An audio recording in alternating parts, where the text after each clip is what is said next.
Io ho letto il suo libro e mi è piaciuto tantissimo. Comunque, vabbè, io sono appassionata di fiabe, di mitologia, e quindi quando la mamma mi ha detto cosa dici, secondo te lo invitiamo, ho detto sì.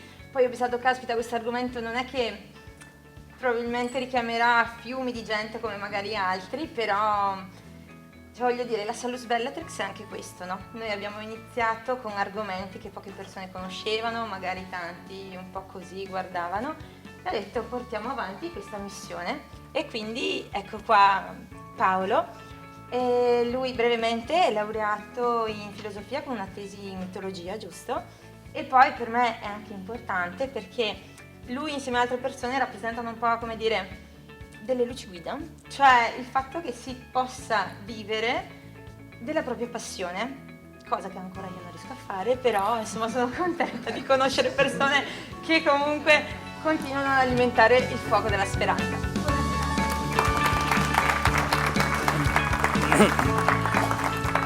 Grazie mille per la presentazione di Regina, che è stata veramente bella.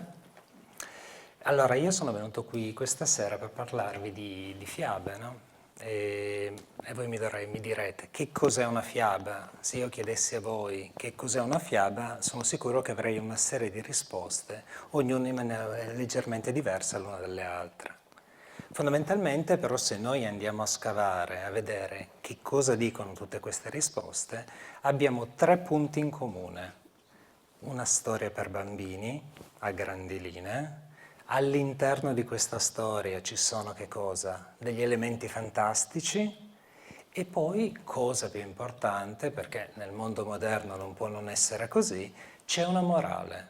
Nella fiaba c'è bisogno di esserci una morale, c'è il giusto, c'è lo sbagliato, alla fine della fiaba viene insegnato che cosa è giusto e che cosa non bisogna fare. Ecco, in realtà all'interno di questo libro che ho scritto, che è uscito qualche mese fa e che in qualche modo incarna un po', come diceva Regina, tutte le mie passioni, perché avevo già scritto diversi libri sulla mitologia, ma non mi avevano dato veramente la possibilità di lavorare direttamente sulle fiabe, che era un po', diciamo, la mia passione giovanile che poi ho portato avanti all'interno dell'università.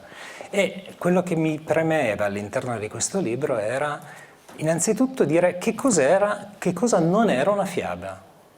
Anche perché nel mondo d'oggi, quando noi guardiamo la televisione, cosa ci troviamo? Ci troviamo le fiabe e le favole e noi pensiamo tutti che le fiabe e le favole siano la stessa cosa. E in realtà le fiabe e le favole non sono la stessa cosa, sono 2 cose molto diverse. Dire la favola di Biancaneve o dire la favola di Cenerentola vuol dire qualcosa di sbagliato. Perché innanzitutto la favola che cos'è? La favola è sì un racconto allegorico morale che ha come protagonisti chi? Degli esseri umani? No, degli animali. È una storia che nasce quando? Nasce nell'antica Grecia e si sviluppa poi anche nel mondo romano ed è una storia che nasce dove? Nella città, nel luogo in cui tutte le persone si ritrovano. È per quello che serve insegnare che cosa? Un insegnamento morale, perché bisognava dire che cosa era giusto e che cosa era sbagliato all'interno della società. Io appunto nel libro faccio l'esempio veramente strabanale, quello che più o meno tutti noi conosciamo, della favola più importante, più famosa di tutto il mondo, cioè la volpe e l'uva. La favola della volpe e l'uva che, come voi vi ricorderete, parla appunto di una volpe che mentre stava camminando sotto un pergolato vede dei grappoli d'uva molto belli e tutto vuole mangiare questi grappoli d'uva, quindi cerca di saltare una volta, 2 o 3, non riuscendo a prendere questi grappoli, allora cosa dice? Non è matura e quindi se ne va via tutta arrabbiata perché non è riuscita a mangiare questi grappoli. Allora questa storia ci dice una serie di cose subito, ci dice innanzitutto che la volpe non è una volpe, perché alle volpi non piace l'uva, prima cosa. Quindi in realtà la volpe che cos'è? È una maschera allegorica per disegnare che cosa? Un essere umano, ma non un essere umano specifico, ma un vizio o una virtù di un essere umano. Nel caso specifico che cosa designa questa storia? Designa coloro che all'interno della società, quando desiderano qualcosa e non la ottengono, allora cosa fanno? Disprezzano che cosa non hanno potuto avere. E quindi questo era l'uso specifico della favola. Si insegnava che cosa? Ai bambini, ma non solo ai bambini, anche appunto nella vita quotidiana si ricordava come ci si deve comportare all'interno del vivere civile. Ecco, questo è l'uso specifico della favola. La fiaba è un'altra cosa. La fiaba quando nasce? Non nasce all'interno della società, non nasce all'interno della città, ma nasce addirittura in epoca preistorica. Nasce quando l'essere umano si trova che cosa? Si trova davanti a un mondo che non conosce, a un mondo che non capisce, che non comprende. E allora deve in qualche modo cercare di leggerlo, capirlo, dargli un senso. Deve capire perché il vento sfocia in questo modo, perché la pioggia fa in questo modo, perché gli animali feroci si comportano in quel modo. E allora cosa fa? Li racconta, e li racconta all'interno delle storie. E queste storie in realtà cosa diventano? Diventano quello che noi chiamiamo poi fiaba, mito, leggenda, ma che in epoca remota e preistorica in realtà erano comunque delle fiabe, dei racconti che venivano narrati dove? Intorno al fuoco, in momenti specifici, nella notte, alla sera e intorno al fuoco. E altra cosa importante, questi racconti quando avvenivano? Non avvenivano in modo così casuale, avvenivano in un momento particolare, in un momento di sacro. Erano racconti che venivano narrati dalle generazioni precedenti e in quei momenti sacri venivano rinarrati e quindi la lettura, il canto di questi racconti faceva sì che ciascuna generazione si riallacciasse alle precedenze e quindi la tradizione, questo modo, questi racconti, queste storie passavano da una generazione all'altra attraverso appunto queste cerimonie religiose arcaiche che hanno dato origine a che cosa? Quello che noi adesso chiamiamo fiabe, quello che per noi adesso è un racconto per bambini.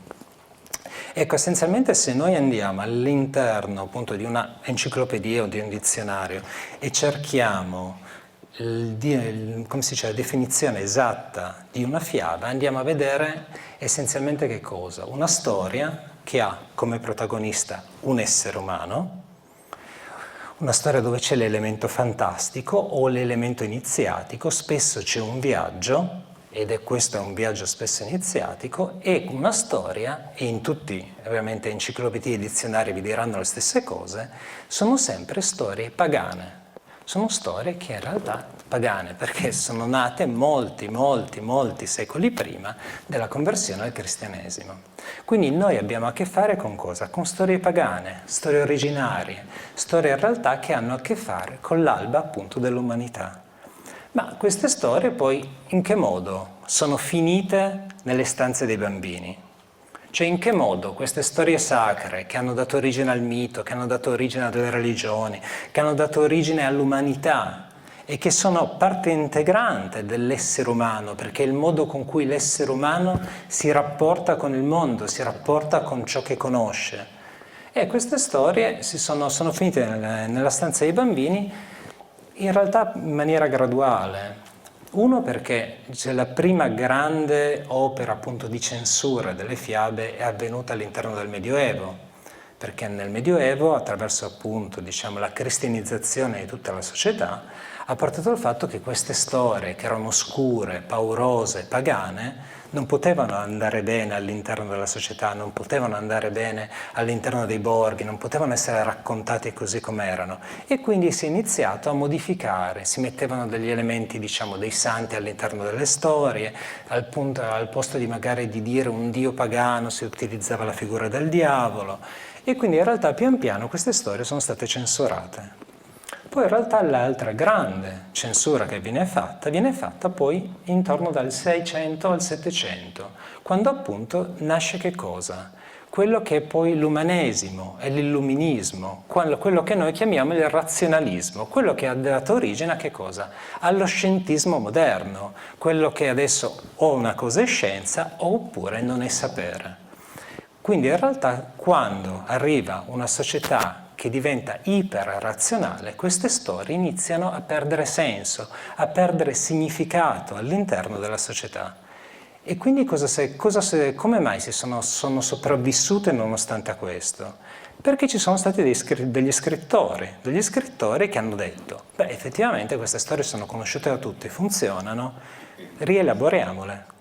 Uno degli scrittori più famosi, per chi tra di voi appunto ha letto mai delle fiabe, sicuramente è Perrault. Perrault cosa fa? Prende delle storie che conoscevano tutti a quell'epoca, perché comunque erano storie che venivano narrate da tutti, e cosa fa? Prende la cornice di queste storie e poi la trapianta nella vita di corte, la trapianta nel mondo che lui conosceva e soprattutto nel mondo che conosceva il suo pubblico, perché Perrault non è che scrive per il grande pubblico, scrive per il pubblico di corte. E quella che era, diciamo, la nascente borghesia dell'epoca, ma l'alta borghesia dell'epoca, perché queste storie venivano lette all'interno di dei salotti, quelli che poi in Francia vengono chiamati appunto i salotti delle fate. Ma perché? Perché proprio in quest'epoca nascono la grande figura delle fate, no? Noi immaginiamo le fate come appunto queste creaturine piccoline con le alette che volano, le vedete spesso nell'illustrazione, quando poi regaliamo a dei bambini appunto diverse cose, ci sono spesso queste fatine, addirittura adesso hanno fatto dei cartoni animati su queste fate. In realtà prima del 600 e del 700 le fate non sono mai esistite. La fata nasce, e anche la parola stessa fata, deriva appunto da soprannaturale, da magico, da fantasioso. E in realtà nasce in che modo? Nasce come una creatura magica, è un po' come dire una generalizzazione. È quella che in filologia, per utilizzare un termine tecnico, viene chiamata una categoria ombrello. Cioè è quella cosa, è un ombrello sotto cui ci mettiamo tutto quanto. Ecco, tutto quanto che c'era sotto la fata, chi sono? Sono i miti, le leggende, le divinità, le dee, tutto quello che aveva a che fare con l'antico mondo pagano, che però nella storiella poi edulcorata, che noi vediamo poi nelle storie di Perrault per esempio, abbiamo semplicemente una fata, una fatina che va dalla fanciulla, la trasforma, gli permette di andare al ballo alla sera e conoscere il principe. Ecco, la storia funziona, ma è ovvio che la storia funziona, perché comunque abbiamo a che fare con una storia che esiste da millenni e che è connaturata nella nostra anima. E quindi quando la sentiamo, non è che ci basta, diciamo, sentiamo qualcosa dentro di noi, qualcosa che soprattutto sentono i bambini perché loro sono molto più puri, sono molto più affini a queste storie originarie, perché noi abbiamo dovuto, diciamo, subire decenni e decenni di vita civile, di società, di scientismo, di razionalismo. Per quello i bambini rimangono incantati davanti alle fiabe, proprio perché è qualcosa di arcaico esattamente come loro.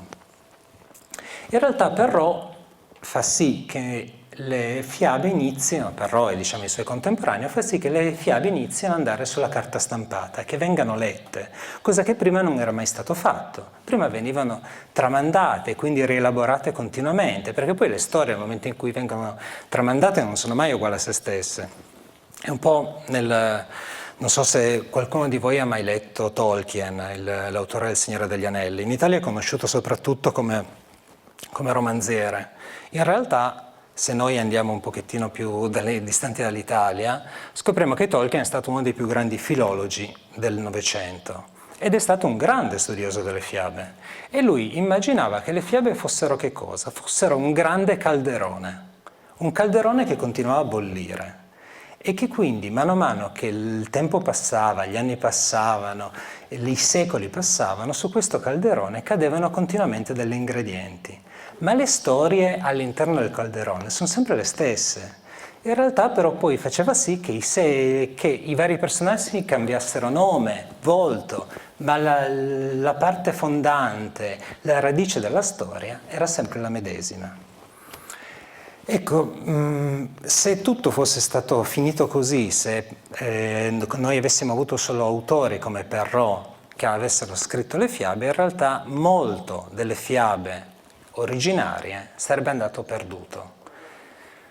Le cose in realtà invece sono migliori di questo perché nell'Ottocento si è sviluppato il cosiddetto romanticismo tedesco e nel romanticismo tedesco sono nati due fratelli che hanno in qualche modo fatto rifiorire le fiabe e sono i fratelli Grimm. In questo libro io sviluppo soprattutto e analizzo soprattutto le fiabe dei fratelli Grimm. Ho scelto di fare questo. Ho scelto di fare questo perché i Grimm fanno un'operazione completamente differente da tutti gli altri. Invece di prendere una fiaba, spolparla, distruggerla e metterci tutte le cose carine di corte e metterci un po' di fiocchetti in modo tale che il pubblico dell'epoca potesse piacere, cosa cercano loro? Cercano di ritornare a quella che viene chiamata la Urform della fiaba, cioè la fiaba originaria, la fiaba come doveva esistere, la fiaba primigenia. Ecco, loro cercano non la fiaba più bella, quella che si può più amata dal pubblico, ma cercano di ridare origine alle fiabe, cercano di ridare nuova linfa alle fiabe. Quindi confrontano le varie versioni fino a far rinascere appunto la storia come doveva essere. E successe che quando nel 1812 uscì quella che noi conosciamo come la raccolta Le fiabe del focolare, la società civile volle quasi, diciamo, distruggere, uccidere i fratelli Grimm, proprio perché all'interno di questa storia le fiabe finivano male, c'erano storie che facevano paura, c'erano storie oscure e soprattutto non potevano essere adatte a quello che, diciamo, una società borghese poteva pensare appunto per un bambino. Infatti vennero attaccati, dire ma non si può dare ai bambini queste cose, ma è una follia, è assolutamente pazzesco. E questa cosa porterà i poveri fratelli Grimm a fare 7 versioni di questa raccolta e ognuna di queste versioni in qualche modo l'hanno cucita, rielaborata, in qualche modo sempre senza snaturarla. È per questo che comunque le fiabe dei Grimm sono bellissime, perché sono andati piano piano a patti con la società civile, però sempre senza snaturare l'opera. E ci hanno permesso effettivamente in qualche modo di riassorbire, riassaporare che cos'era effettivamente una fiaba. E è interessante questa cosa perché alla base del lavoro dei Grimm c'è proprio un'idea quasi artistica, letteraria. Loro consideravano, e lo scrivevano proprio, che le fiabe erano una sorta di gioielli, dei cristalli che erano andati in frantumi e giacevano sparsi per terra. E il loro lavoro era appunto ritrovare questi cristalli e riportarli uno per uno vicino all'altro e ridare la forma originaria a questo cristallo che per loro era meraviglioso ed era il cristallo che aveva formato, aveva fondato la loro società. Quindi ridare nuova linfa alla società, quella che loro chiamavano la poesia naturale. Per loro le fiabe erano la poesia naturale, cioè la poesia spontanea, quella che nasceva appunto dall'anima di ciascuno di noi. E ritornando ai Grimm, immagino che molti di voi conoscano le fiabe dei Grimm, per esempio Biancaneve, penso che sia una fiaba che più o meno tutti noi abbiamo sentito, oppure magari abbiamo visto in qualche versione cinematografica. E più o meno abbiamo tutti l'idea di avere a che fare con una giovane donna che ha una serie di avversità e poi alla fine riesce a sposare il principe azzurro, no? Questo in realtà non è così, perché anche la versione più tarda del 57 di Biancaneve ci pone a vedere che la protagonista della fiaba è una bambina di 7 anni. E quindi tutto quello che accade a questa bambina accade sempre a una bambina, fino allo sposalizio finale.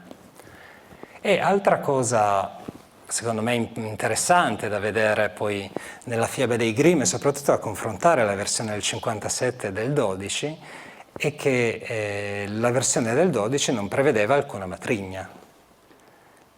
La madre di Biancaneve era quella che per noi consideriamo la cattiva della storia e che solo nella quarta versione della fiaba è poi diventata la matrigna proprio per quello che vi dicevano, per la censura e per gli attacchi che subivano i fratelli Grimm costantemente. E questo in tantissime fiabe. Se voi vedete, la maggior parte delle fiabe dei Grimm che hanno o un patrigno o una matrigna, nelle versioni originali non le hanno mai avute. Oltretutto l'antica lingua tedesca non prevedeva neanche il termine, quindi è proprio è un concetto tipicamente borghese. Permetteva cosa? Permetteva un escamotage, permetteva diciamo, rendere accettabile socialmente un personaggio che in quell'epoca non poteva più essere accettato.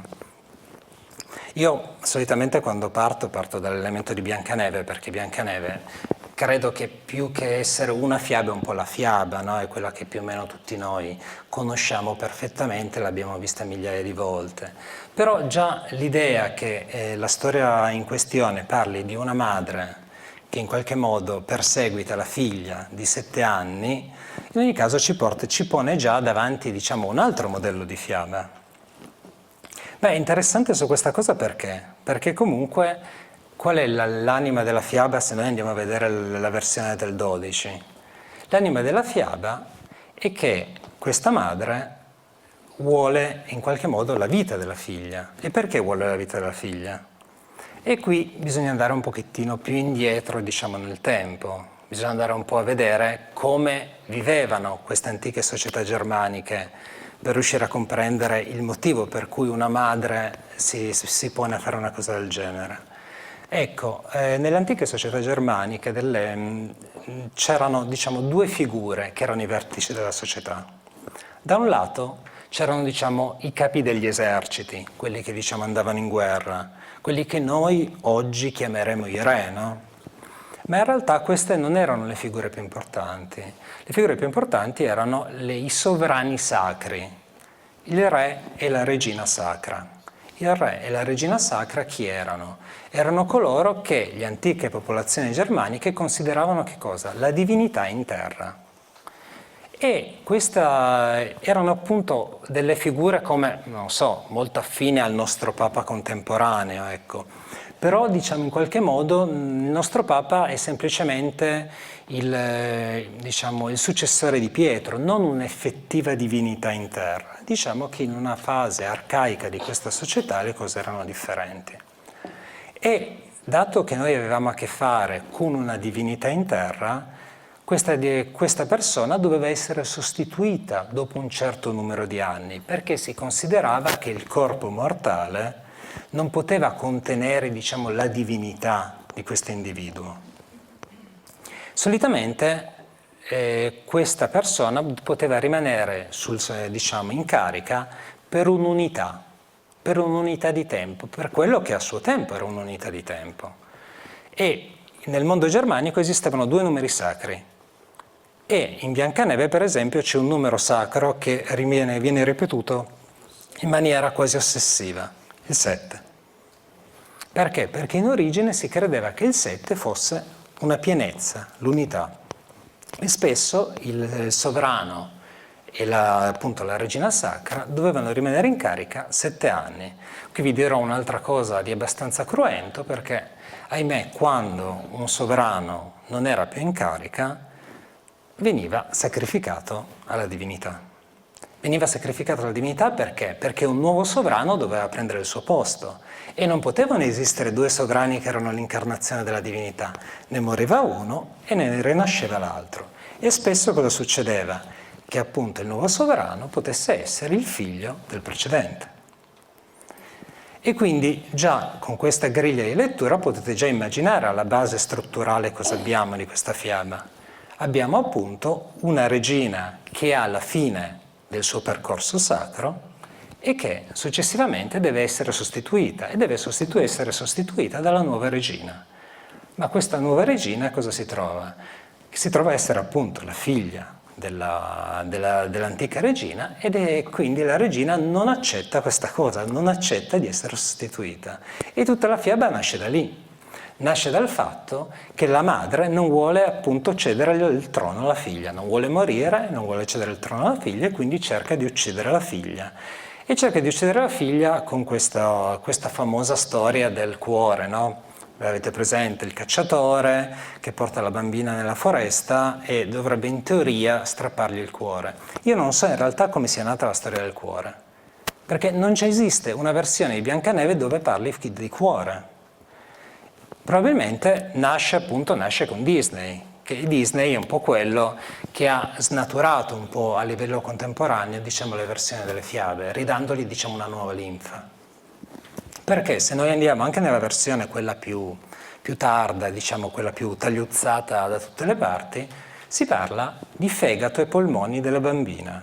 La regina dice: portami il fegato e i polmoni della bambina. Ma perché? Perché nelle antiche società si pensava che l'anima, lo spirito dell'individuo risiedesse proprio lì. Il cuore non aveva una grossa importanza, diciamo, nel mondo germanico. E non per nulla in molti miti, se avete presente, c'è il fatto che all'eroe o cosa viene strappato il fegato, no? Ma perché? Esatto. Nel caso specifico Prometeo nel mondo greco viene strappato il fegato, ma non è casuale, perché lì si pensava che ci fosse effettivamente l'anima. E in qualche modo, nella versione di Biancaneve, quando alla regina viene portato il famoso fegato e polmone del cinghiale che prende il posto della bambina e la regina lo mangia, in realtà in qualche modo pensa di essersi rialimentata del potere della linfa della figlia e quindi in realtà di poter rimanere ancora sul trono ancora per molti anni. Potete immaginare che una storia di questo genere cosa poteva far scaturire, diciamo, in una società perbenista come poteva essere quella dell'epoca. Un'ultima cosa volevo raccontarvi sempre di Biancaneve, che secondo me è quella che però è rimasta fino ad oggi, anche addirittura nelle versioni hollywoodiane, cioè il segno di essere la prescelta. Bianca come la neve, rossa come il sangue, in realtà nella versione originaria era nera come la notte. Perché? Perché in realtà nell'antico mondo questi erano i tre estremi del creato, no? Voi dovete immaginare che siamo nell'antico nord, la storia nasce proprio nel nord Europa e questi estremi del creato che erano il ghiaccio originario, il sangue che ha generato la vita, nel caso specifico del mito germanico il sangue del primo gigante, e la notte primigenia. E queste tre cose erano incarnate dalla fanciullina di 7 anni. Quindi in realtà era impossibile fermare una prescelta di tale potere. La madre infatti ci prova un po' in tutti i modi. Altra cosa, e poi magari passiamo a un'altra fiaba, è il discorso dei 7 nani, no? Adesso sono diventati molto carini, simpatici, con dei nomi carini.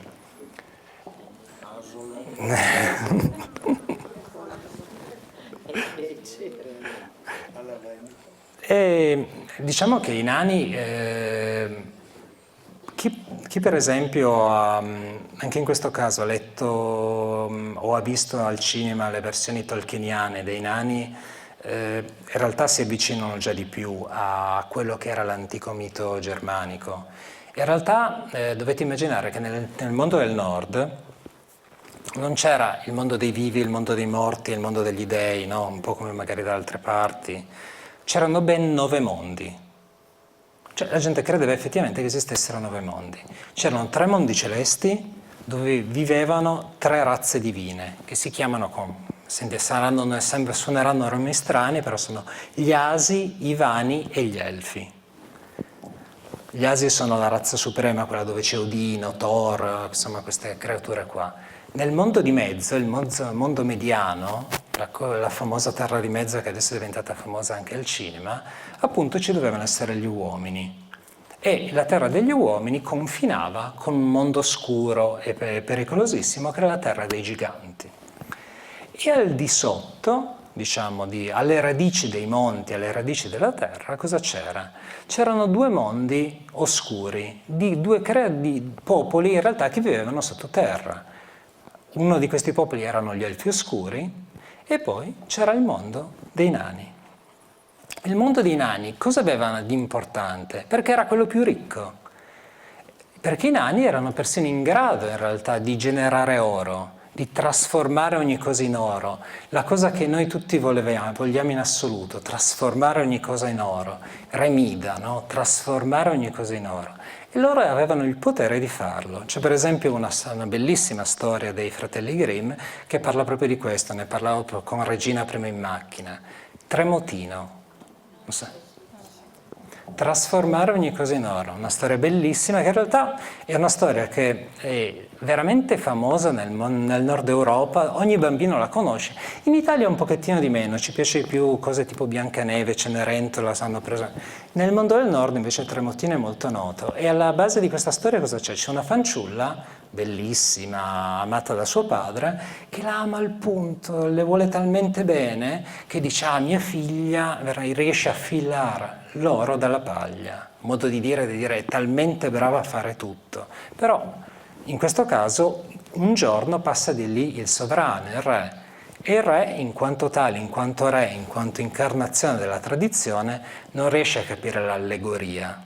E quindi dice, questa ragazza è in grado di trasformare la paglia in oro. Quindi la prendo e la porto nel mio castello e la costringo a trasformare tutta la paglia che ho in oro. E nella notte questa povera ragazza è disperata, dice, mio Dio, come posso trasformare della paglia in oro? Se il re arriva domani mattina, mi taglia la testa, cosa posso fare? E in quel momento c'è quello che viene chiamato un deus ex machina, c'è una figura che dal nulla spunta fuori dalla terra e sembra venire in soccorso della fanciulla, un ometto. E gli dice, vuoi veramente che io ti trasformi tutta la paglia che c'è in questa stanza in oro? E dice, sì, certo che voglio, se no veramente verrei uccisa domani mattina. E allora dammi qualcosa in cambio. E la fanciulla non sa cosa dargli, gli dà la sua collana. E il nano accetta, e quindi prende e trasforma appunto tutta la paglia in oro e trasforma appunto tutta la stanza in oro. E il mattino successivo il re è contentissimo. E quindi cosa fa? La rinchiude di nuovo e dice trasformami in altra paglia.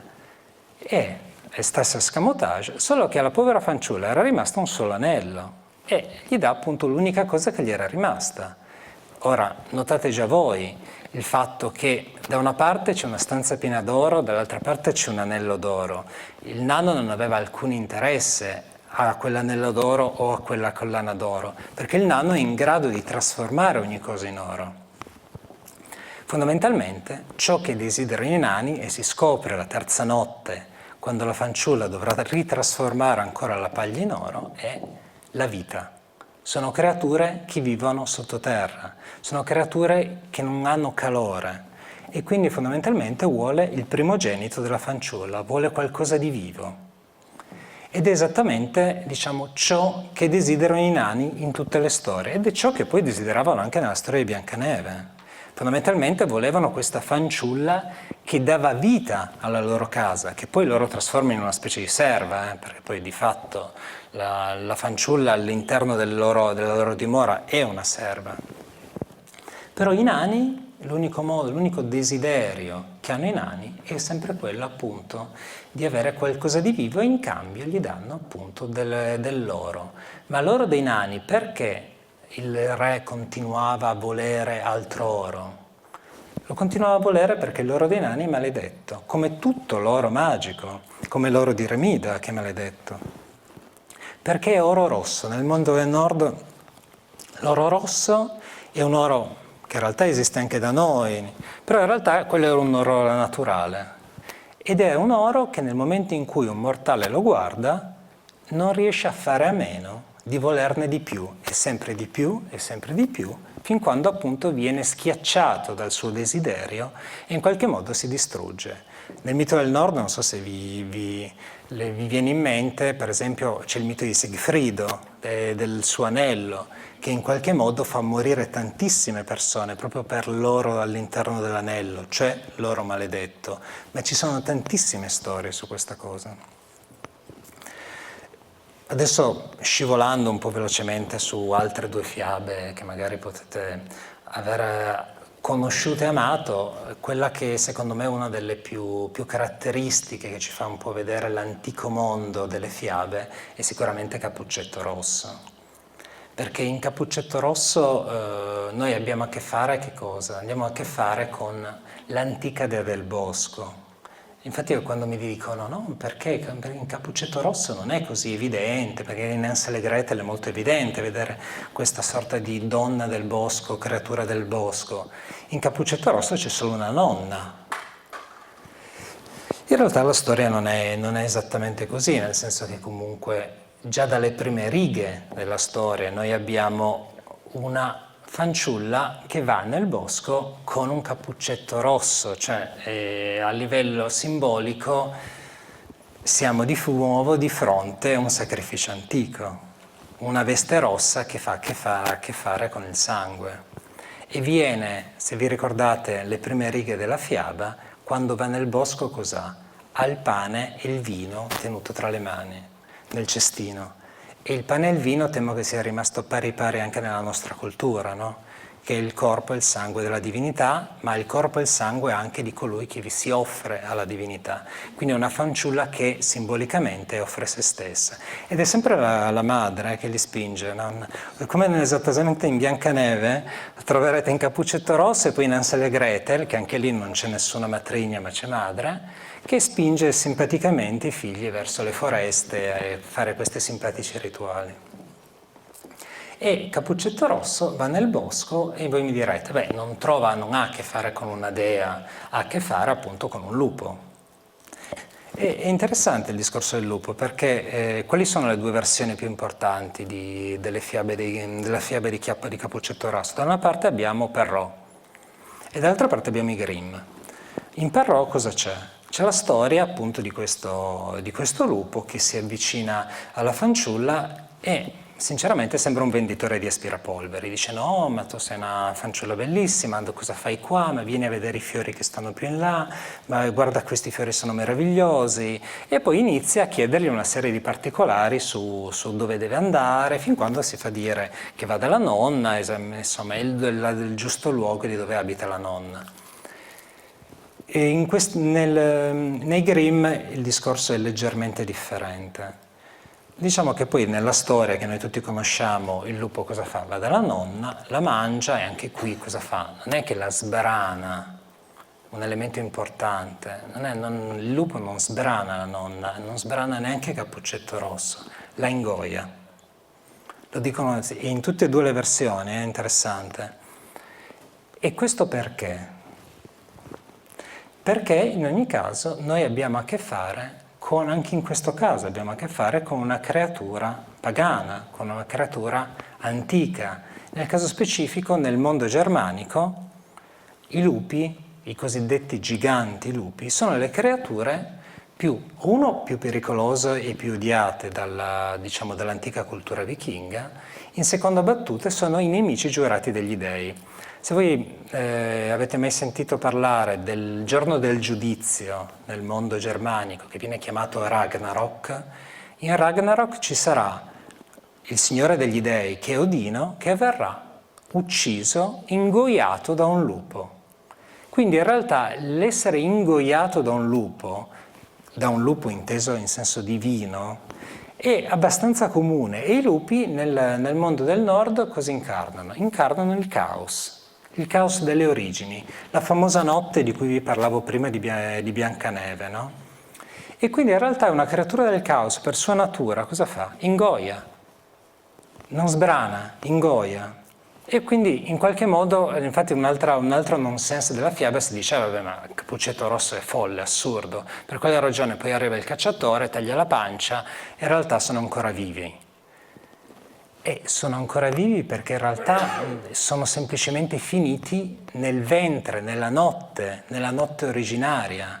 Questa creatura non è in grado di sbranare, butta giù. Ma questa storia qua la conoscete perfettamente, perché voi, se vi ricordate, anche quando facevamo le elementari, c'era la storia di cosa? Di Zeus e di Crono. Zeus, Crono, che era l'antico dio del caos, delle origini, cosa fa? Aveva scoperto che suo figlio avrebbe preso il suo posto. E allora cosa aveva fatto? Aveva iniziato a mangiare tutti i suoi figli, fin quando la sua povera moglie, disperata per questa cosa, prende un grosso pietrone e invece appunto di dargli l'ultimo figlio, cioè Zeus, cosa fa? Gli dà il grosso pietrone. E qui sembra che Crono, signore degli dei, colui che ha dato origine al creato, sia un idiota, perché butti giù un pietrone al posto del figlio. Ma perché lui è in realtà l'incarnazione del caos, non è in grado di capire la differenza, non è nelle sue capacità. E in guardacaso il povero Zeus come fa a salvare i suoi fratelli e le sue sorelle? Questo dipende dalle versioni, in alcune versioni fa vomitare il padre, in altre versioni gli apre proprio la pancia, come fa il cacciatore. E tira fuori appunto, esattamente come il cacciatore, la bambina e la nonna. E interessante su questo è dire, e quindi in realtà il lupo ha caratterizzazioni fortemente maschili, come diceva il buon Perrault, no? Che in realtà il buon Perrault diceva, se avete mai letta la storia, diceva no, perché questa fiaba che avete letto, perché però, dato che metteva una morale talmente forte all'interno della storia, che aveva il terrore folle che uno non avesse ancora capito la morale della storia alla fine. E allora cosa faceva? Metteva una morale dopo perché lui ci teneva che magari qualcuno non era tanto attento. E lui ci diceva che in realtà il lupo rappresenta l'uomo cattivo che vuole in qualche modo concupire le fanciulle, quindi diceva alle fanciulle state attente di non farvi prendere da questi uomini cattivi. Nella versione dei Grimm in realtà si intravede qualcosa di differente, si intravede appunto soprattutto nel confronto che c'è tra Cappuccetto Rosso e altre storie presenti dei Grimm che più o meno hanno storie simili. Per esempio, nella storia dei Grimm c'è la signora Holle, che è un'altra fiaba abbastanza nota, in cui per esempio non abbiamo a che fare con una nonnina nella foresta, ma c'è una fanciulla che va nella foresta e che in realtà viene presa come domestica, come serva da questa donna, questa nonna nella foresta, ma questa fanciulla ha un timore, ha un vero timore verso la signora Hall e non riesce a spiegarselo tantissimo. Ma in realtà la descrizione dei Grimm ce la lasciano intendere abbastanza, perché in realtà questa donna che cos'ha? Ha dei lunghi canini che gli spuntano dalla bocca. E se noi andiamo a scavare nel mito antico, nel mito germanico, scopriamo che nel nord le dee madri della foresta, quelle che nel mito nel nord viene chiamata una figura come Baba Yaga, per esempio, hanno spesso nella fase di luna nera, nel momento in cui l'immagine femminile è più scura, una testa di lupo. Quindi in realtà il volto di lupo, i denti di lupo sono in realtà la versione più oscura dell'antica dea. E quindi in realtà in origine la fiaba, le due volti, la nonna e il lupo, in realtà erano due volti di un unico essere, che poi chiaramente attraverso un passaggio attraverso la borghesia, attraverso appunto il 600, il 700, a una vita civile, è la classica cosa che non poteva più essere accettato nel vivere civile. Scusi, questa hall, buco, cioè hall come in... Holle. Ah, hall, un'altra cosa. Sì, era considerata colei, soprattutto nell'Alsazia, che faceva nevicare d'inverno. Era proprio una sorta di divinità del nord legata al gelo, al freddo. E infatti spesso appunto queste creature, queste divinità antiche, spesso appunto nella primavera si trasfiguravano, no? Ciò che nell'inverno è la vecchia anziana dai denti lunghi, nella primavera poi cosa diventa? Diventa la fanciulla che appunto fa rinascere poi il creato, e questo poi il ciclo, ed è molto forte in tutte queste fiabe. La maggior parte di queste fiabe racconta proprio questo, racconta spesso quando la fanciulla si trova a combattere con la vecchia, cattiva, ma in realtà quello che cerco spesso di dire all'interno di queste storie è che non esistono cattivi. La fiaba, in qualche modo, a differenza di quello che credeva Perroime, la fiaba è amorale, perché è nata prima che si sviluppasse la moralità. E cosa ci insegna? Ci insegna in realtà un modo di pensare, un modo di agire, un modo di essere che non ha a che fare col nostro tempo. Adesso vi faccio un ultimo esempio, quello di Hansel e Gretel. Noi pensiamo che questa strega nella foresta, che appunto prenderà prigionieri Hansel e Gretel, sia una figura cattiva, no? O comunque l'abbiamo letta in questo modo, un po' come abbiamo letto Cattivo il lupo, no? In realtà le cose sono un po' diverse, perché all'interno della fiaba innanzitutto non contiamo il discorso della povera madre che spinge il padre a abbandonare la coppia di figli nella foresta per ben 2 volte, perché l'amore materno ci vuole a quell'epoca. È interessante però questo che per esempio le fiabe ci raccontano un uso piuttosto diffuso a quell'epoca, che c'era appunto quando nelle famiglie c'erano tanti figli o quando c'era la carestia, c'erano molte famiglie, ahimè ed è brutto dirlo, che per sopravvivere o abbandonavano i figli o li vendevano, e quindi in realtà spesso appunto le fiabe raccontano proprio una vita quotidiana. In realtà invece in Hansel e Gretel i due fanciulli non si perdono effettivamente nella foresta, ma cosa fanno? Trovano al mattino successivo, dopo che si sono svegliati, un uccello bianco. Un uccello bianco, nelle fiabe, ma anche nel mito, in qualsiasi mito voi vi troverete a affrontare, un cane bianco, un lupo bianco, un uccello bianco, un cervo bianco, un camoscio bianco. Io vengo dal Piemonte, per esempio, tantissime leggende, tantissime fiabe hanno a che fare col camoscio bianco. Queste creature sono sempre messaggeri dell'aldilà, sono coloro che vengono nel mondo dei vivi e ti portano verso l'aldilà. E i due fanciullini cosa fanno? Vedono l'uccello che canta e canta molto bene e lo seguono. E l'uccello li porta dove? Li porta nel cuore del bosco, li porta dove c'è la casetta di Marzapane. E la casetta di Marzapane è la casetta della dea, è una trappola, è la cosa tipica che per esempio accade per esempio nelle storie, soprattutto poi in quelle dell'est, in quelle legate alla Russia, di questa divinità che viene chiamata Baba Yaga, che di fatto è la strega della foresta, quella che ha una casa d'ossa oscura e terribile, ma che appare ai giovani persone come la casetta di Marzapane.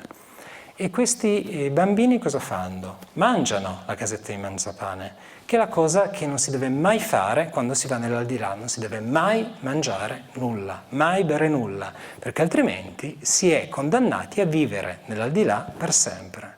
Hansel e Gretel però sono fortunati perché riescono a tornare indietro. Ma riescono a tornare indietro perché? Perché sono una coppia. Sono una coppia di fratello e sorella. In una prima fase della fiaba è il fratello che protegge la sorella. E nella seconda parte della fiaba, quando appunto sono prigionieri, è la sorella che protegge il fratello. E riesce a cosa fare? Riesce a sconfiggere l'antica dea. Riesce a sconfiggere la strega, quella che noi chiamiamo appunto la strega, quella che si muove con la gruccia, che appunto è semplicemente la forma decaduta dell'antica dea della foresta, Baba Yaga. E in che modo? Quello che prima, nella prima parte della fiaba, era la debolezza di Gretel, quell'esitazione, questo bisogno di avere questa protezione maschile del fratello, in realtà quella debolezza di Gretel diventa che cosa? La sua forza, perché in quella debolezza lei è affine alla strega e in quella debolezza riesce a pensare come la strega e riesce a sconfiggere la strega con un inganno esattamente come il suo. E la fiaba, il cuore, il centro della fiaba, cosa ci dice? Ci dice che guarda caso come la strega muore, Gretel si trova a sapersi muovere perfettamente nella casa, trova il tesoro che è presente nella casa e addirittura poi in realtà ritorna a casa ed è lei che guida il fratello. Non sono elementi a caso.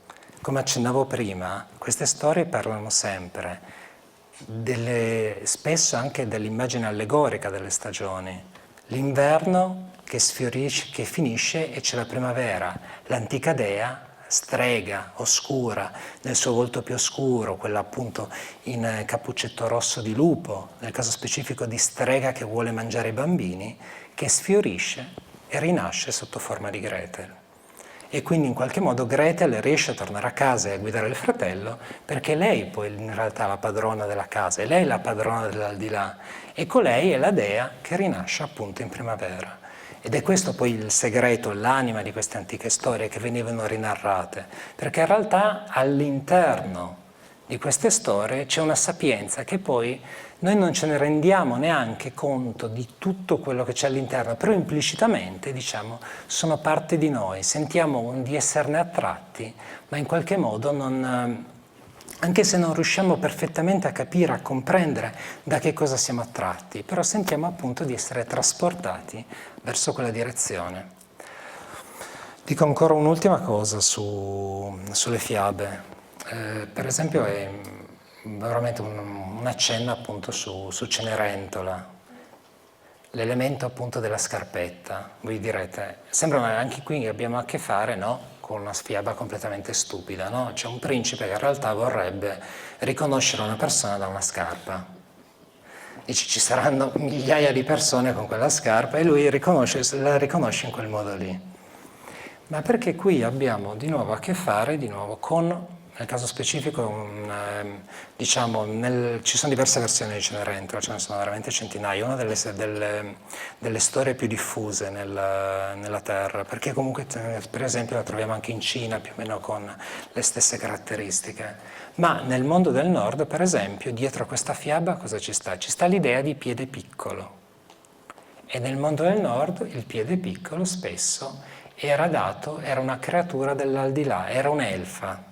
Gli elfi hanno i piedi estremamente piccoli, era comunque un marchio di una fanciulla dell'altro mondo, di una fanciulla, in qualche modo era il marchio, cioè il principe riconosce lei perché riconosce la sua caratteristica di essere una creatura dell'aldilà. E in questo modo poi è straordinariamente importante anche l'elemento della cenere, perché uno dice perché si chiama Cenerentola, perché sta sempre sulla cenere, perché sta sempre così sporca? Perché la cenere in qualche modo copre il suo vero volto, copre il suo essere una fanciulla dell'aldilà, la sua vera bellezza. I Grimm, per esempio, nella versione dei Grimm è molto bella perché viene narrata che la fanciulla ha una palandrana, però la palandrana viene descritta come nobiliare. Quindi in realtà, per quanto l'immagine che le sorelle gli pongono sia decaduta, in realtà si nota anche proprio nella descrizione il desiderio dei Grimm di far trasparire la regalità e la sacralità di questa fanciulla, che poi in realtà ha il potere di far cadere questo manto grigio. Infatti in molte storie Cenerentola viene anche chiamata manto grigio, perché nel momento in cui il manto grigio cade, si vede il volto della creatura dell'aldilà, il volto appunto della creatura che ha i piedi così piccoli che nessun'altra poteva indossare quelle scarpe. Per quello le sorelle si tagliano un pezzo di piede. Cioè, la storia, non so, anche la versione un po' decaduta, magari non ne parla, però una si taglia veramente la parte davanti e l'altra si taglia la parte dietro del piede. E riescono quasi a uno stratagemma se le due colombe, che sono, diciamo, parte integrante della storia, perché la storia in sé parla di un rapporto madre-figlia, in questo caso parla di una madre che vuole bene alla figlia, che è abbastanza esemplificativo. Una madre che anche quando è morta ritorna in vita con un'altra forma, nel caso specifico sotto la pianta, in una forma di una pianta di nocciolo, ma questa pianta riuscirà a proteggere costantemente la figlia e far sì che la figlia diventi ciò che era destinata a essere. E poi in qualche modo, diciamo, tutti gli uccelli che sono sopra questa pianta diventano in qualche modo parte del corpo materno. Per quello che gli uccelli in qualche modo guidano e aiutano Biancaneve, Cenerentola. Proprio per questo. E queste dolci colombe, infatti, poi nella versione finale si vedrà che sono anche piuttosto oscure e quasi negromantiche, perché per punire le due sorelle, in qualche modo, quando ci sarà poi lo sposalizio finale, quello che nelle storie Disney, diciamo, non è narrato in questo modo, toglieranno gli occhi alle fanciulle, toglieranno gli occhi alle sorellastre, quindi non faranno la cattivissima fine che farà la matrigna di Biancaneve che viene bruciata viva, però almeno loro verranno semplicemente accecate. E in realtà, insomma, vi ho dato un'immagine, che cosa sono le fiabe, che cosa, insomma, secondo me potete vedere, scovare all'interno delle fiabe. E niente, se avete delle domande su questa cosa io sono qua, però ci terrei che al di là di tutto da questa serata mi farebbe veramente piacere che riprendeste in mano le fiabe e che rivedeste che cosa sono veramente e quanto sono importanti, diciamo, per noi stessi, appunto per il nostro fondamento, per quello che credevano i Grimm, che le fiabe avrebbero potuto ridare luce, ridare vita a una società.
dentro le fiabe, quali sono appunto, prima lei ha fatto un esempio sul numero 7, no?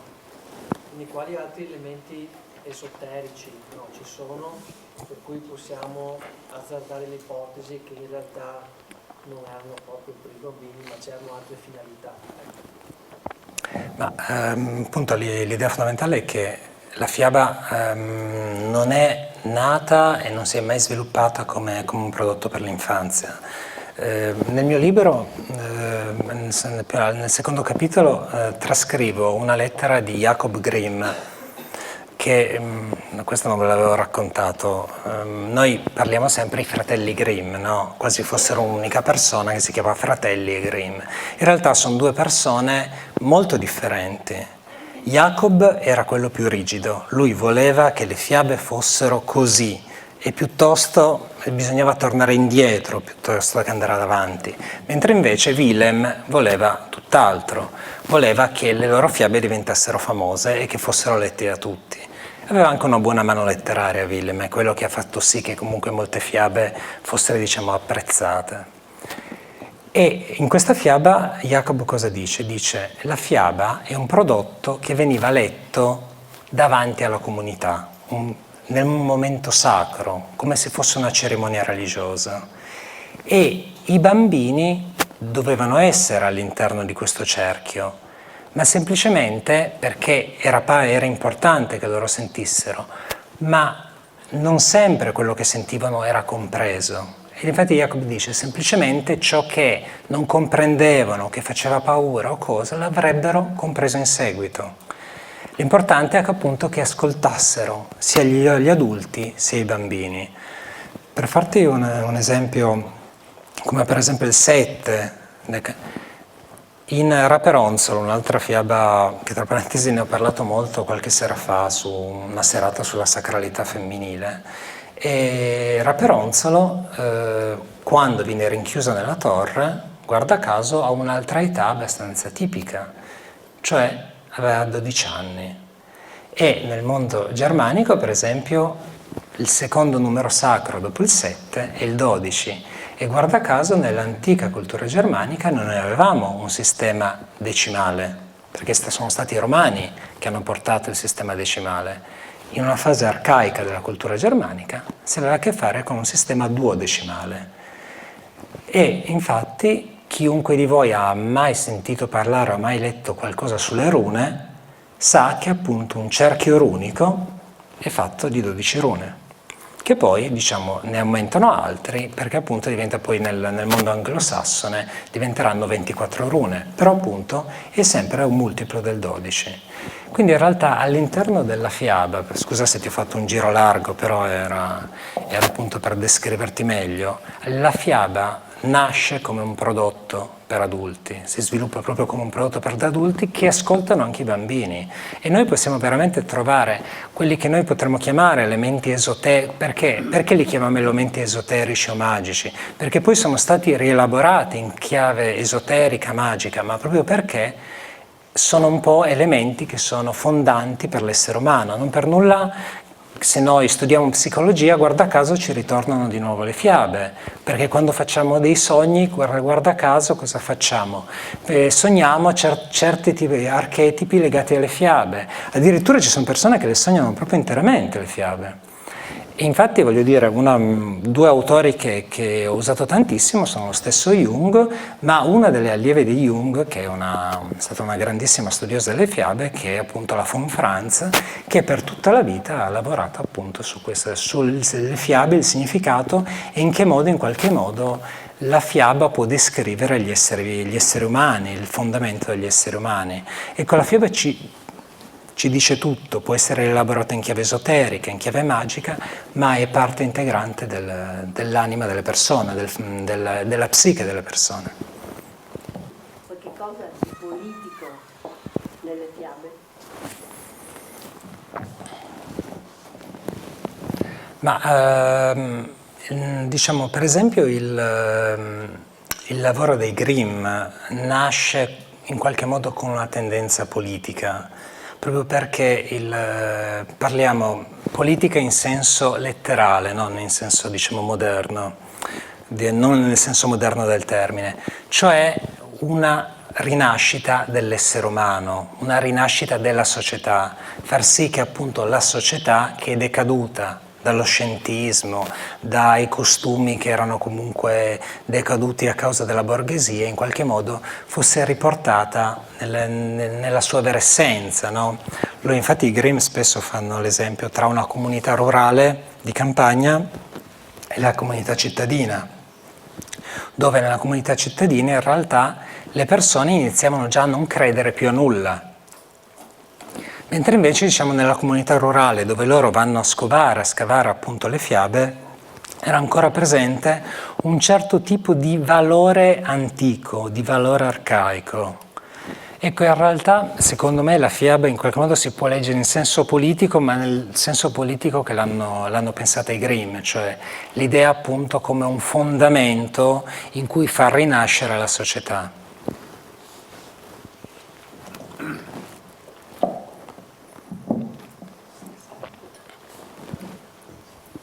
Quindi hai parlato di Jung e degli archetipi. Che relazione c'è tra le fiabe e invece i tarocchi che mostrano degli archetipi ancora più antichi? In realtà è molto stretta, perché appunto, spesso appunto nei testi junghiani si mettono in correlazione, c'è una correlazione tra può essere dall'appeso appunto alla morte, a qualsiasi altro, sono esattamente archetipi che noi troviamo all'interno della fiaba e spesso appunto addirittura ce ne sono anche molti di più, che appunto, perché poi noi conosciamo diciamo un certo tipo di archetipo che viene un po' standardizzato, no? Attraverso le carte, attraverso tutta una serie di cose, però appunto la fiaba ha come elemento fondante quello che in mitologia viene chiamato il mitologema, cioè il germe che lo genera, è proprio un germe archetipale che poi in qualche modo si sviluppa e si intreccia, che dà origine alla storia. Però perché? Perché ha a che fare con il fondamento dell'essere umano e in realtà spesso vengono fatte delle letture diciamo archetipali delle fiabe, ma la stessa lettura psicanalitica delle fiabe è molto intrecciata a questo, ecco. Grazie.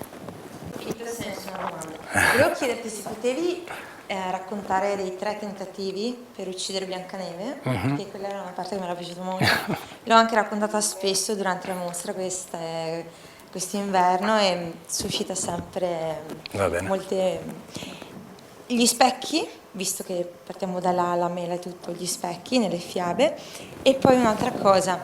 Quando tu scrivi di Biancaneve, tante volte poi leggendo mi viene in mente Pelle d'asino, che anche lì ha tanti punti in comune, soprattutto anche prima dicevi del manto, cioè hai questa, e anche lì ci sono 3 momenti quando lei è alla reggia del principe, il futuro sposo, e soprattutto anche lì non c'è il patrigno ma il padre, almeno nella versione che ho letto io, è il padre naturale che la costringe a scappare.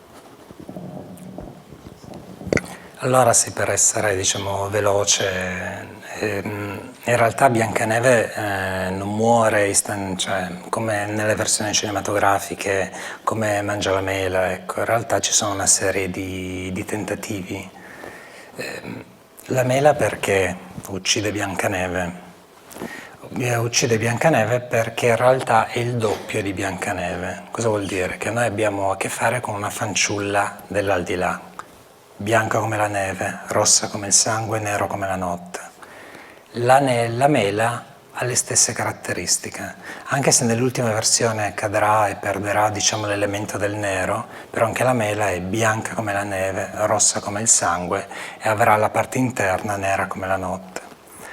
Prima però di mangiare questa beneamata mela, la matrigna di Walt Disney e la madre appunto di Biancaneve cercherà appunto di uccidere la sua figlia perché le voleva molto bene e il suo primo tentativo era appunto di in qualche modo soffocarla con una sorta di laccio intorno a quel costato e stringe con questo laccio fin quando diciamo soffoca la bambina.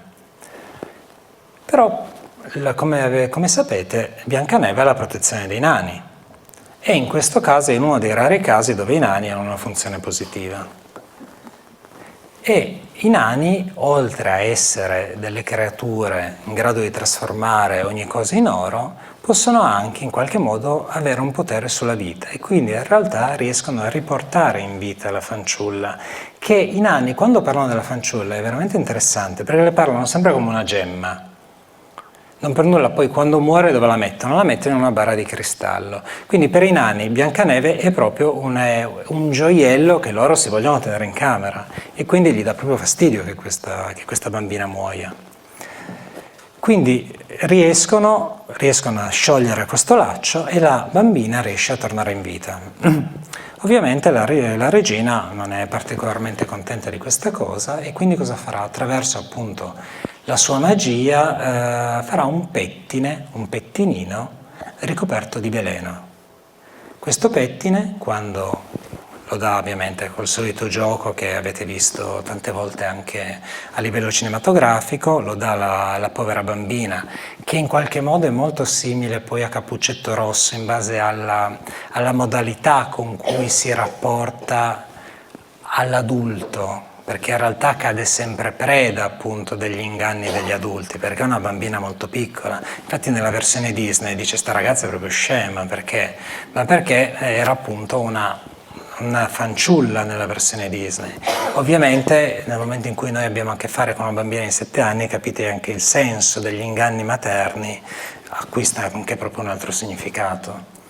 E nel momento in cui la bambina prende appunto il pettine tra i capelli, in realtà muore una seconda volta e soltanto il potere dei nani riesce comunque a ridargli vita. E la terza cosa è quella che tutti conoscete, cioè il fatto che la mela, che il doppio della bambina, riesce alla fine a ucciderla, in qualche modo si annullano. Simbolicamente si annullano. Da un lato c'è una bambina che ha questo potere, dall'altro c'è la mela che ha il medesimo potere simbolico. A proposito anche degli archetipi che mi era stato fatto la domanda in precedenza.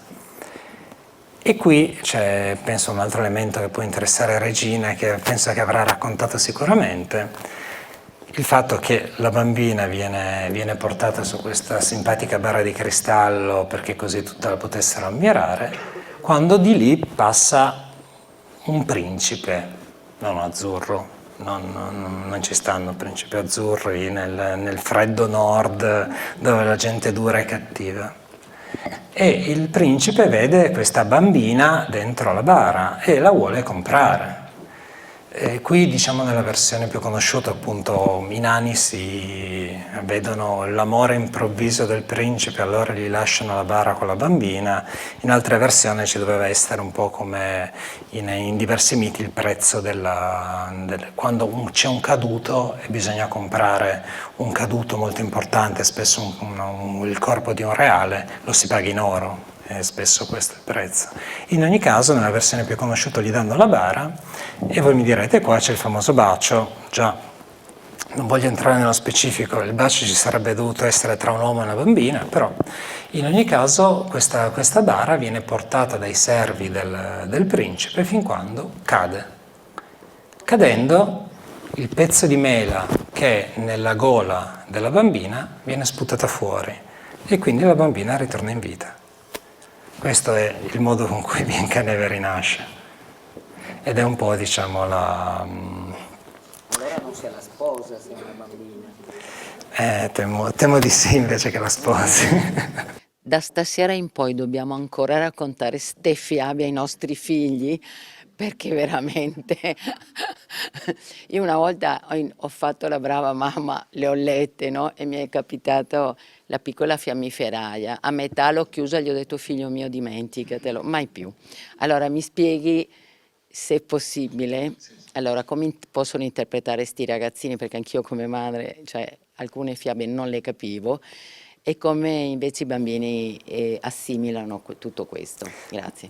Allora, tra parentesi, dato che ha posto l'elemento di Andersen, Andersen fa un lavoro. Andersen ha una bellissima mano a livello letterario, cioè quello che dirò in seguito non è legato al fatto che a me non piaccia Andersen, sono delle fiabe molto belle, mi piace molto come sono scritte, però il lavoro di Andersen in qualche modo richiama molto quello di Perrault, cioè sono fiabe ex novo, sono delle fiabe che lui ha orecchiato e che poi le riscrive, fa proprio cioè le rielabora, gli dà tutta la forma che decide lui, i tempi letterari che decide lui, per quello funzionano anche molto bene da leggere, perché comunque non hanno elementi arcaici che a volte ci fanno sentire quasi non lo so, qualcuno di voi ha mai letto il Ginepro?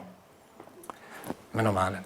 Comunque ci sono diverse fiabe che hanno degli elementi così arcaici che rimaniamo un po' così, dice ma cosa sto leggendo?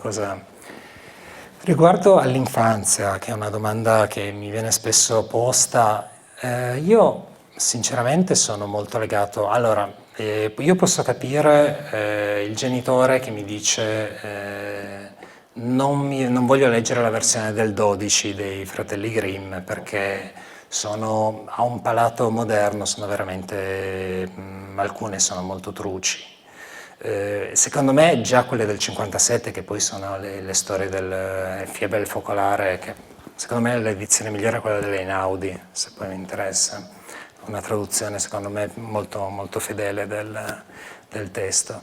Io veramente devo ripetermi alla domanda che ho fatto alla domanda che ho fatto in precedenza, cioè secondo me il bambino non viene influenzata dalla moralità della fiaba, il bambino è attratto dalla fiaba perché è attratto da qualcosa di arcaico presente nella fiaba, risveglia un interesse naturale per quella storia, per quel fondamento.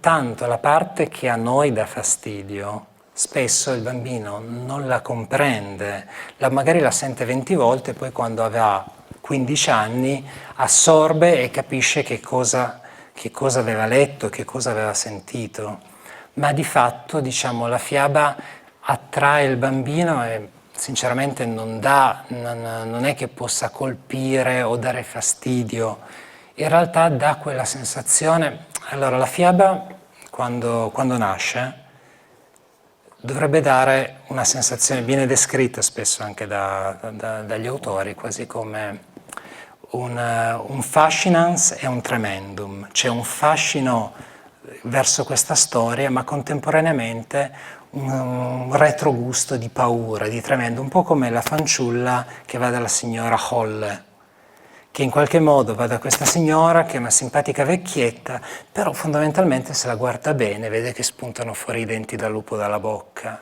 Ecco, la fiaba è un po' quella. Io soggettivamente non credo che questa cosa possa creare dei problemi all'infanzia. Io credo che l'infanzia possa creare dei problemi, diciamo, a tutta una serie di società consumistica contemporanea, il discorso legato appunto a una decaduta dei valori che pervade un po' interamente la società.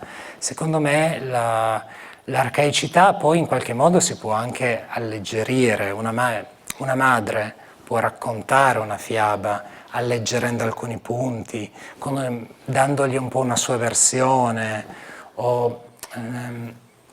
Devo di nuovo citare Tolkien, questa sera l'ho già citato un po' di volte. Tolkien diceva che la fiaba, quando veniva trascritta e messa in una biblioteca, in realtà la fiaba era morta.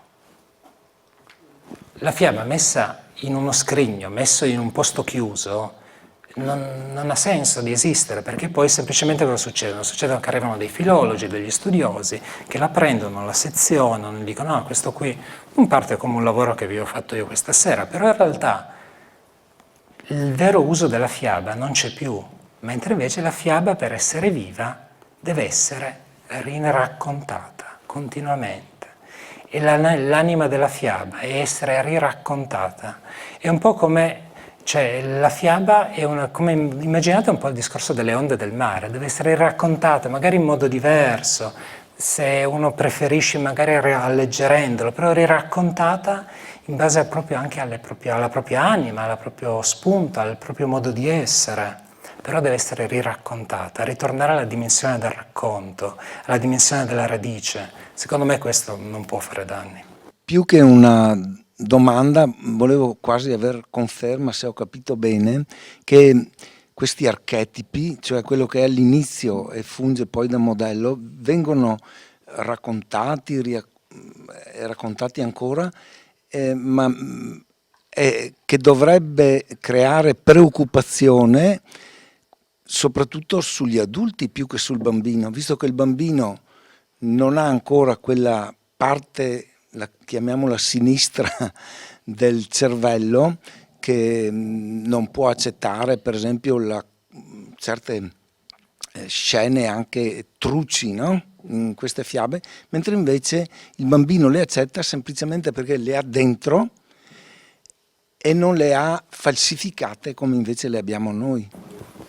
Ma la cosa interessante è che quello che lei ha detto adesso riguardo alla società contemporanea in qualche modo lo troviamo pari pari dai testi dei fratelli Grimm nell'Ottocento, cioè ci troviamo di fronte, diciamo, una rivoluzione sociale che ci porta, diciamo, a partire da un mondo legato alla tradizione, a un certo tipo di costumi, un certo tipo di modo con cui ci rapportiamo, diciamo, anche al mondo naturale, no?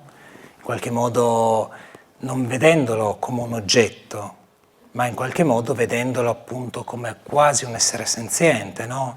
Il vedere la foresta come una strega che vive nella foresta e non a vedere come la foresta come del legno appunto con cui costruire le case.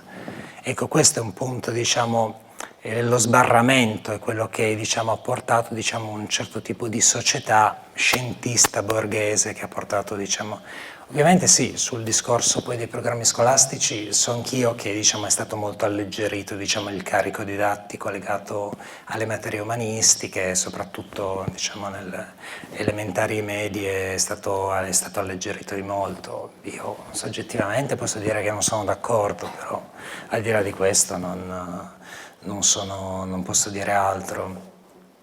Riguardo alla dimensione dell'archetipo, in qualche modo noi, anche se non abbiamo, interessante questo, e si rilascia anche a quello che mi aveva chiesto prima, anche se noi non abbiamo mai sentito queste storie, guarda caso, se ci troviamo all'interno da uno psicologo o da uno psichiatra, riusciamo a sognare a livello onirico determinate scene che si possono riscontrare all'interno di alcune di queste fiabe. E uno dice, com'è possibile questa cosa? Com'è possibile che io mi sia sognato l'immagine della vecchia della foresta con quelle caratteristiche pari pari, non so, alla signora Holle? È possibile perché nasce da quella linfa lì, nasce da quell'elemento lì, ecco. E in realtà, diciamo, la fiaba e la psicologia vanno, almeno un certo tipo di psicologia che è la psicanalisi, psicologia analitica, scusate, sono stanco anch'io, si sviluppa proprio in questo modo. Pensiamo alle favole, pensiamo sempre ai paesi del nord Europa. Altri tipi di favole, tipo per esempio, non so, nei paesi latini o dalle altre parti? Ma per esempio appunto noi abbiamo sicuramente le versioni appunto legate all'epoca romana, dove effettivamente abbiamo storie che in qualche modo sotto alcuni ambiti si rielaborano diciamo, all'antico modello delle fiabe. Ma per esempio una raccolta molto bella che vi consiglio di leggere, per esempio italiana, e che in qualche modo è antecedente anche ai Grimm, che i Grimm amavano molto, che è appunto una raccolta di fiabe, di favole e anche di racconti, in realtà, anche perché a quel tempo non c'era stata una distinzione netta, che si chiama L'Ocunto dei Likunti. Hanno fatto anche un film, Il racconto dei racconti. ha fatto un film Garrone qualche anno fa, proprio riprendendo alcune storie di questo libro. E per esempio lì c'è l'immaginario fiabesco del Sud Italia. E è interessante come magari anche lì c'è una versione di Biancaneve e c'è anche una versione di Raperonzolo. Quindi in realtà anche lì il dire la fiaba è nata nel nord e poi si è sviluppata lì, è nata in maniera spontanea lì, su questo poi ci sono diverse opinioni. Però in realtà il problema fondamentale dell'Italia è il fatto che non abbiamo un grande rapporto con la fiaba, non c'è mai stato, non per nulla una delle raccolte più famose è quella di Calvino. E comunque Calvino è una raccolta abbastanza recente delle fiabe, non è che sia un'opera diciamo di inizio Ottocento e nemmeno di Settecento, ecco. Non abbiamo mai in Italia, col fatto che diciamo c'è sempre stata una cultura latino-romana con un certo tipo di caratteristiche che poi sulle quali si è intrecciata la cultura cattolica, ha fatto sempre molta fatica ad attecchire e sviluppare diciamo, un certo tipo di letteratura rurale, popolare con quelle caratteristiche. Se infatti le raccolte di fiabe che noi troviamo anche in maniera contemporanea adesso, quali sono? Le fiabe magari delle montagne, che appunto si riesce a... Perché? Perché sono zone dove appunto ha battuto di meno un certo tipo di cultura legata appunto diciamo, al cristianesimo, al pensiero scientista, al pensiero borghese, a tutta una serie di tematiche che comunque ha fatto sì che in quei luoghi fosse ancora presente diciamo, qualcosa di autentico. Le streghe le bruciavano? Dipende. No, dico qua nella cultura cattolica. Sì.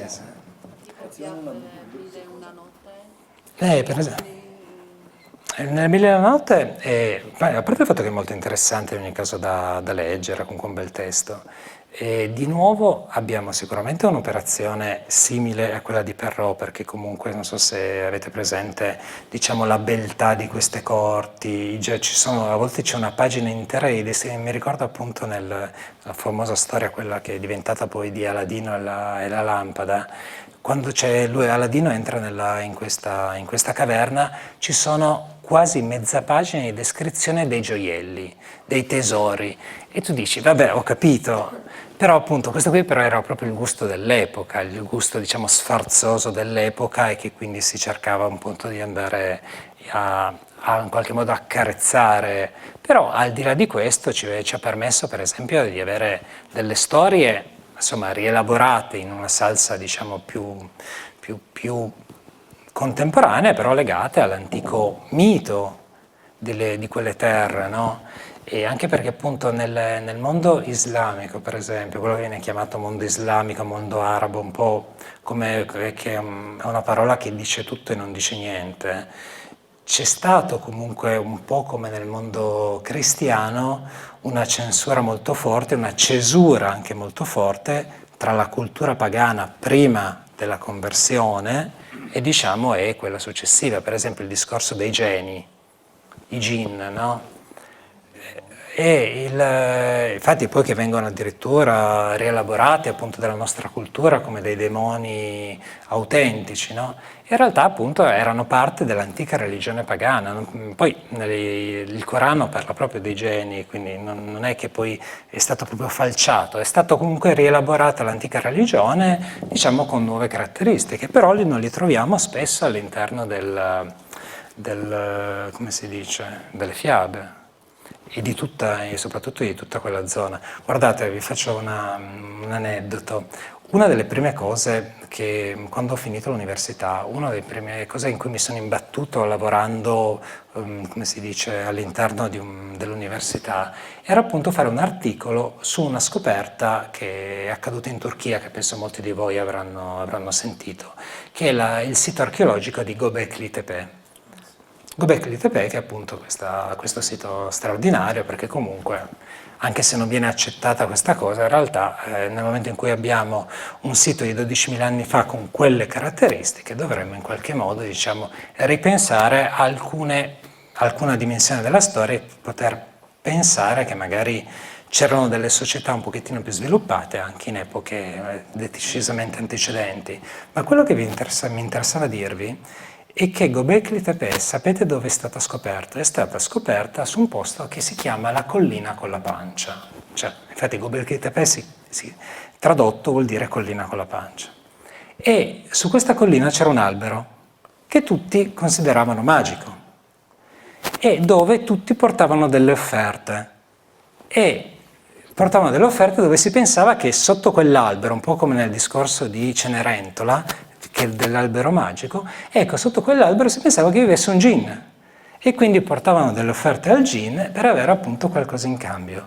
In realtà poi scovando sotto l'albero hanno scoperto molte altre cose. Hanno scoperto quella che potremmo dire una civiltà perduta. Però in realtà è interessante quanto tutto... Scusa, una domanda che una signora mi ha fatto tramite mail oggi e diceva, dunque, signor Battistel, ho letto che le fiabe raccolte dai fratelli Grimm dalle donne narratrici tedesche provenivano da narrazioni fatte dagli ugonotti fuggiti dalla Francia. Ma dove le avevano sentite le fiabe gli ugonotti? Grazie per una risposta. Giovanna. Allora, sulla diatriba, allora, i Grimm si pensa che avessero raccolto queste fiabe soprattutto da una serie di donne, un numero abbastanza limitato. In realtà, diciamo, gli studi contemporanei hanno in qualche modo ridimensionato la cosa, nel senso che comunque il materiale alla base è molto molto più ampio. In realtà è stato un confronto tra varie versioni di queste fiabe e quindi comunque anche con varie origini di queste fiabe. Quindi comunque non per nulla noi abbiamo una versione appunto che sono arrivate fino in Germania di una Cenerentola con caratteristiche molto legate che troviamo pari pari per esempio nel mondo russo. Quindi in realtà poi le influenze sono all'ordine del giorno, no? Avete mai sentito sentire la fiaba di Vasilissa la Bella? È una fiaba russa straordinariamente famosa, hanno fatto anche delle immagini, dei libri illustrati su questa, ed è la versione di Cenerentola. Semplicemente la madre non si reincarna sull'albero, il famoso albero di nocciolo che poi la protegge, ma si reincarna in una bambola.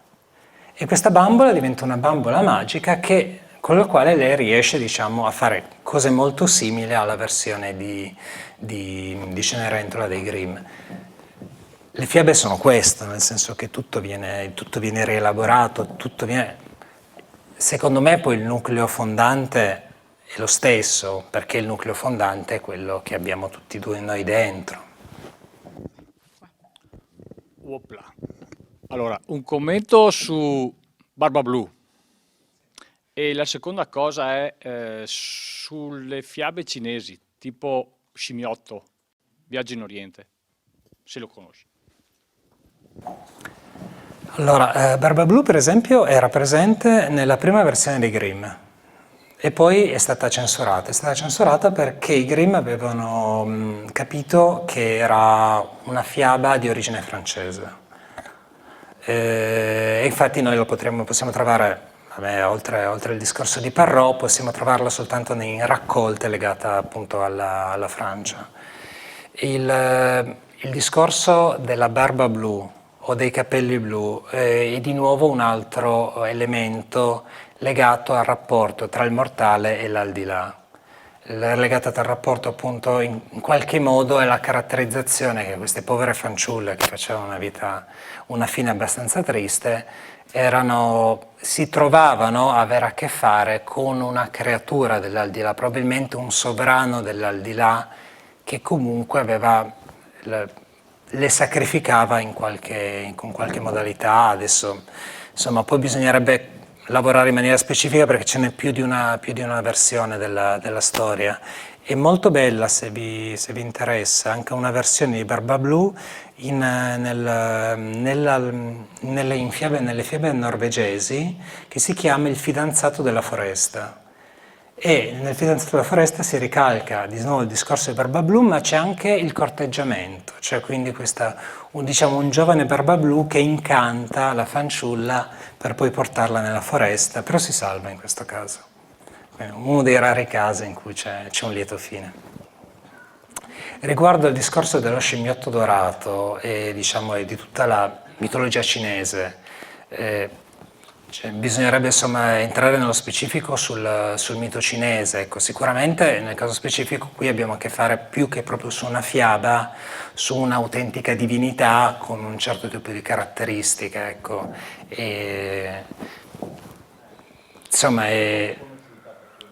No, nel senso che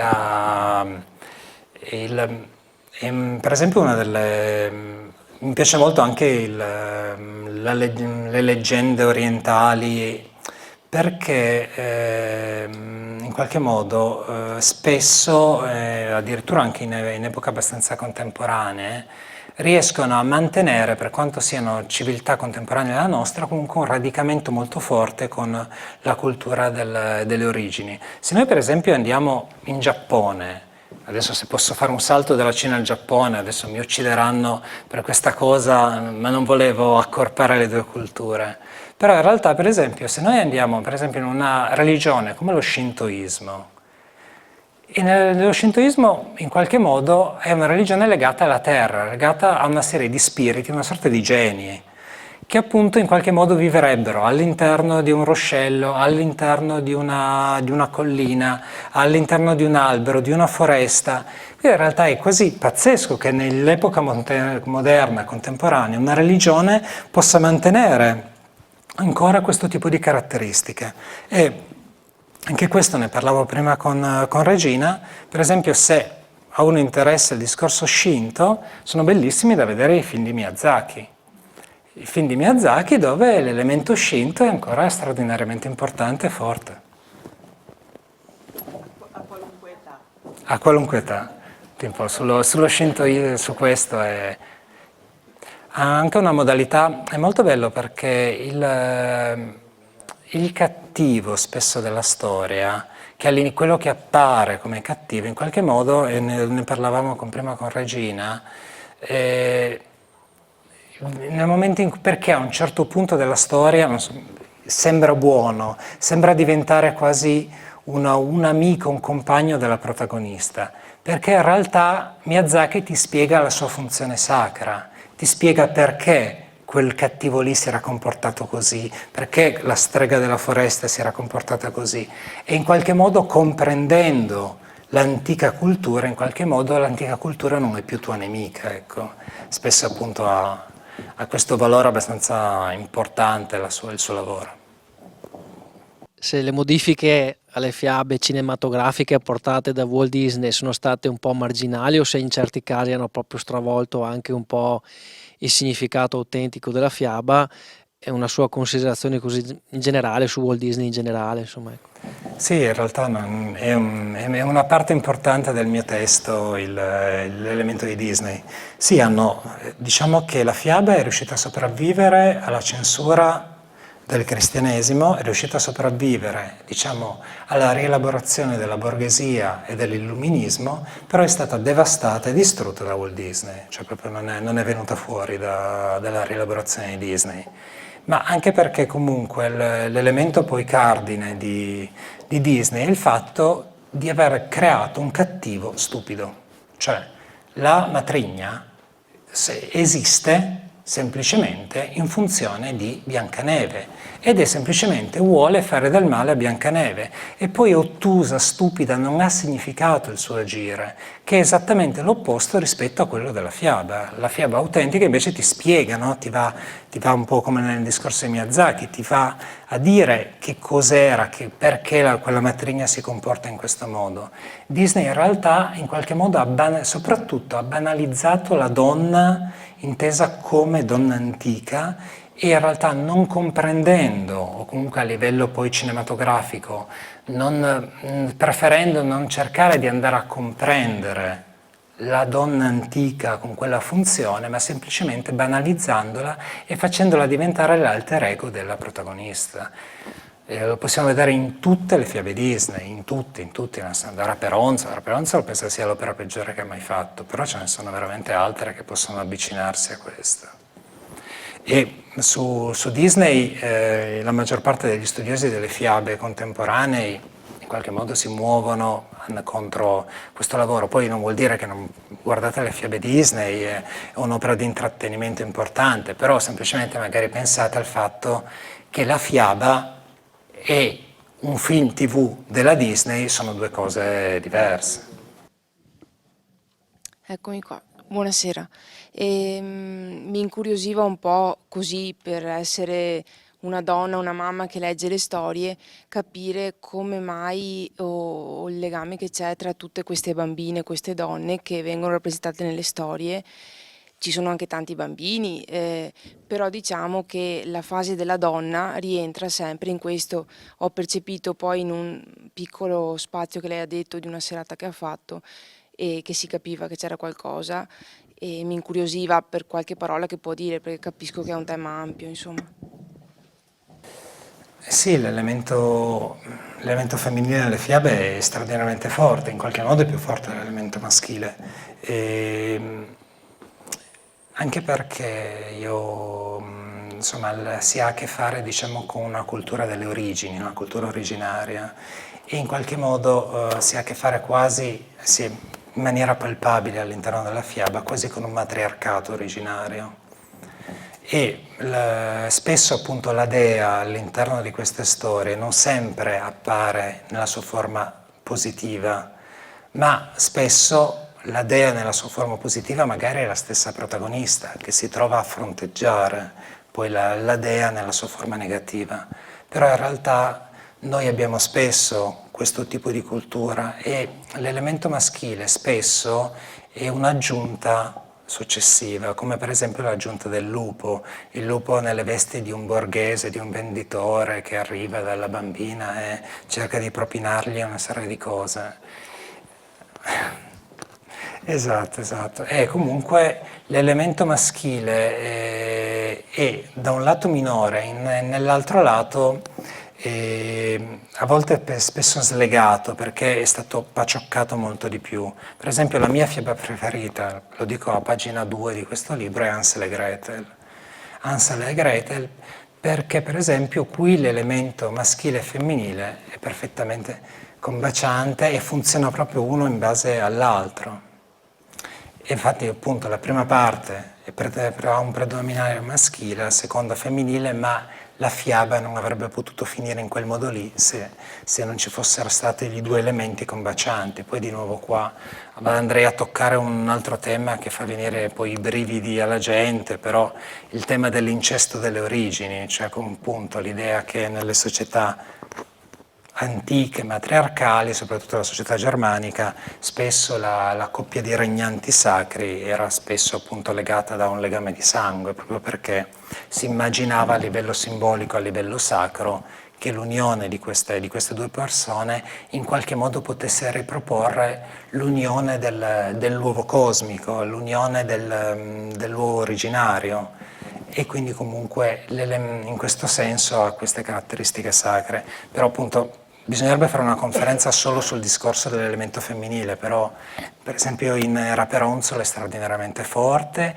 ed è straordinariamente importante quanto una cultura come quella di Disney ci ha distrutto la dea presente in una fiaba come Raperonzolo, facendola diventare un idiota, una stupida, una cattiva senza senso, che noi possiamo vedere in una Gothel in versione cinematografica, ecco, mentre invece nella fiaba, nella radice della fiaba si vede proprio la divinità nella vera forma e si vede proprio la divinità come si affianca e come sostiene la sua prescelta. Poi comunque